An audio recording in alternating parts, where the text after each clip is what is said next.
కేంద్రాల ద్వారా రైతులు దళారులకు అమ్మి మోసపోవద్దు. ఎందుకంటే గవర్నమెంట్ ఈరోజు సన్నపడ్లేసి 500 రూపాయలు బోనస్ ఇస్తుంది కాబట్టి రైతులు ఎక్కడ సుఖ వర్షాలు కానీ ఏదైనా కానీ తుఫాన్ వచ్చినా కానీ భయపడకుండా మీరు రైతులు ఇచ్చిన బోనస్కు మీరు ధాన్యం కొనుగోలు కేంద్రాల దగ్గరికి వడ్లని మంచి తాళి తప్ప లేకుండా ఎండిన వడ్లను తీసుకొచ్చే కొనుగోలు కేంద్రాల ద్వారా మీరు సద్వినియోగం చేసుకోవాలి.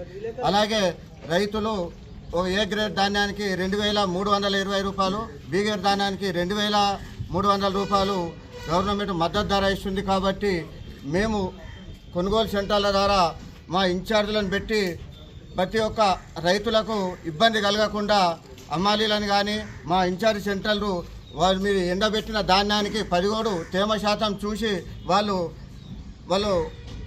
టోకెన్ నెంబర్ ఇస్తారు. కాబట్టి దాన్ని మీరు సీరియల్గా ఓపిక బట్టి ధాన్యాన్ని మీరు కొనుగోలు కేంద్రాల ద్వారా తీసుకురావాలి. అలాగే కొంతమంది దళారులకు అమ్మి మేము ఇంతకుముందు మనం ఆనకాలంలో సుఖ వర్షం పడుతున్నది మీరు భయపడకుండా ఎక్కడ సుఖ ఒక్క ఇత్తు లేకుండా కొనుగోలు చేసే బాధ్యత మా సొసైటీ సహకార సంఘం ద్వారా మేము కొనుగోలు చేస్తాం. కాబట్టి రైతులందరూ సద్వినియోగం చేసుకోవాలని తెలియజేస్తున్నాము.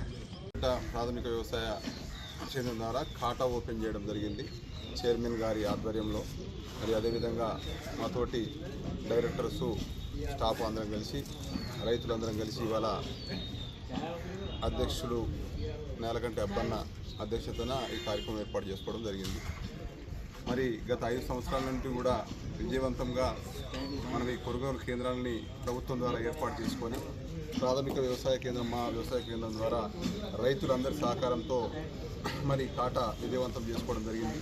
మరి ఈసారి కూడా మరి రైతు భరోసా ఖచ్చితంగా ఇస్తారని చెప్పేసి బోనస్ పోయినసారి ఇచ్చినట్టు ఈసారి కూడా ఇస్తారని చెప్పేసి గవర్నమెంట్ చెప్తా ఉంది. కాబట్టి రైతులందరూ ఖచ్చితంగా ఈ మనం పెట్టిన ఖాటాలకే వడ్లు తోలి ఓపికతో ఉండి ఈ నెల 2 నెలల కాలంలో మరి మనకున్న మంచి స్టాఫ్ ఉన్నారు. కాబట్టి నవిపేట మండల ప్రాథమిక వ్యవసాయ కేంద్రంలో మనకు 5 సంవత్సరాలు చేసినట్టు ఈసారి కూడా విజయవంతంగా చేసి రైతులకు ఎటువంటి ఇబ్బంది లేకుండా కూడా చూస్తామని చెప్పేసి రైతులకు మరొకసారి తెలియజేస్తూ ముగిస్తున్నాము.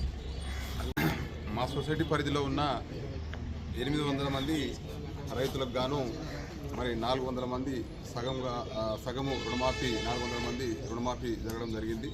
దానికి సంబంధించి కూడా స్థానిక ఎమ్మెల్యే గారు సుదర్శన్ రెడ్డి గారు ప్రభుత్వం దృష్టికి తీసుకెళ్లి మిగతా సగం మందికి కూడా రైతు రుణమాఫీ ఖచ్చితంగా జరిగేటట్టు చూడాలని చెప్పేసి కూడా మరొకసారి తెలియజేస్తా ఉన్నాం.